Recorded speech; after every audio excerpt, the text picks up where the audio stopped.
A life knows what it wants to be, and finding its path blocked, will detour, snake around obstructions, double back on itself till it finds the way clear.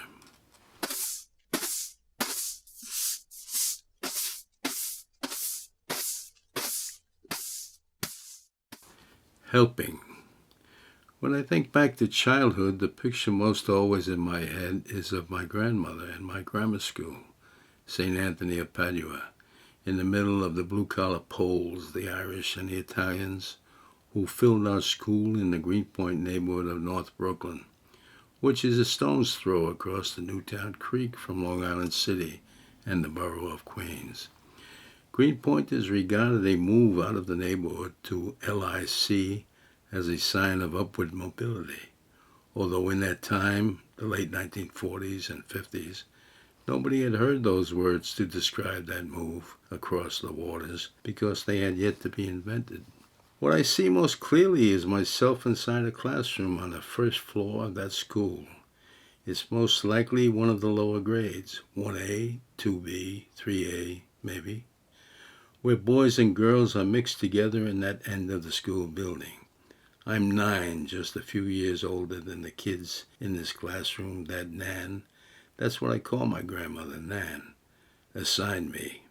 Of course, I'm a volunteer here after school to help Nan sweep the classrooms because she's the cleaning lady in my school, and I want to help her because it's a hard job, and she loves me, or she wouldn't have kept me when my mother dropped me off and dropped out. I had my own broom, a pole at the end of which was a wood brush about 30 inches wide. Any wider and you wouldn't be able to push it down the aisles of single-seater wooden desks or sweep under and between them, pushing all the dirt and dust before you to the front of the classroom. Wasn't that hard if you concentrated on what was down there on the wood plank floor? I'd make believe I was a garbage man like the one who'd come down our block first thing each morning in his uniform, with a push broom just like mine but much bigger, because he worked in the gutter just ahead of the mechanical sweeper that followed him down the street. But the best thing was when my broom would bang against the wrought iron legs of the desks and go clang, like the sound the metal lid on a garbage can makes when it's dropped on the sidewalk. Then I'd hear Nan's broom clanging away, clang, clang, far off down the linoleum-covered hallway, where the older boys were taught by the brothers, and I think that I was really a help to my grandmother as she cleaned my school.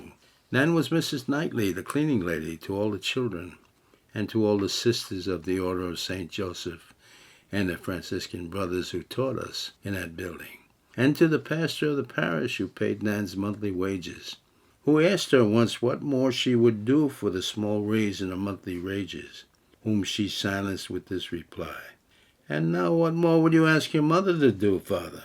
And finally to Messrs. Burke and Rafferty, Irishmen naturally, who were the sextons, maintenance men for both church and school.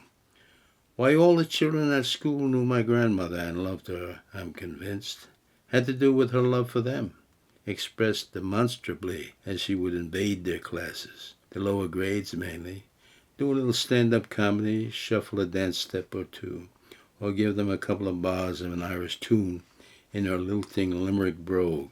The sisters never raised an objection, as if that would have stopped her, as Nan brought their lesson to a halt. In hindsight now I can see the nuns smiling, and I believe they were a little afraid of her.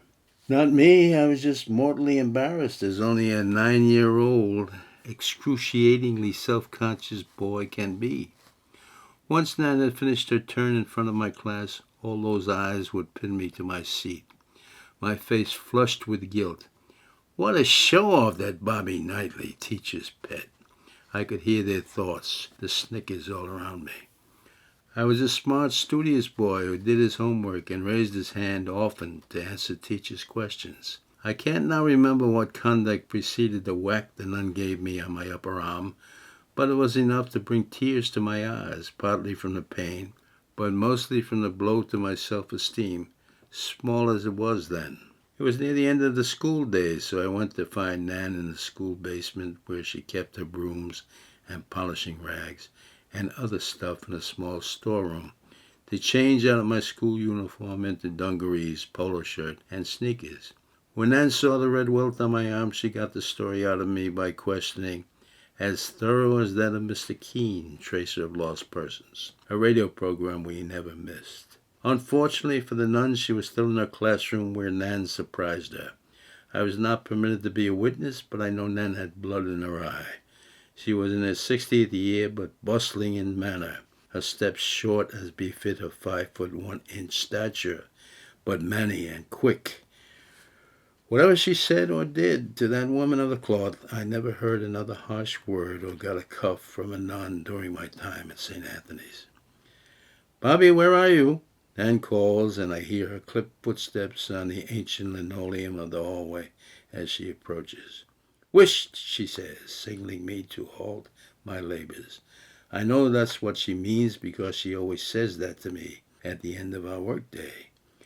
Pushing the balls of dust and small mound of dirt, I'm just moving towards her, standing hands on hips at the front of the classroom. She's a nun in mufti, in a soiled house dress and unfashionable black shoes, with the sides cut out in front to accommodate her pleading bunions. This is Robert Knightley, and you've just heard Helping, my story from the Early Days series.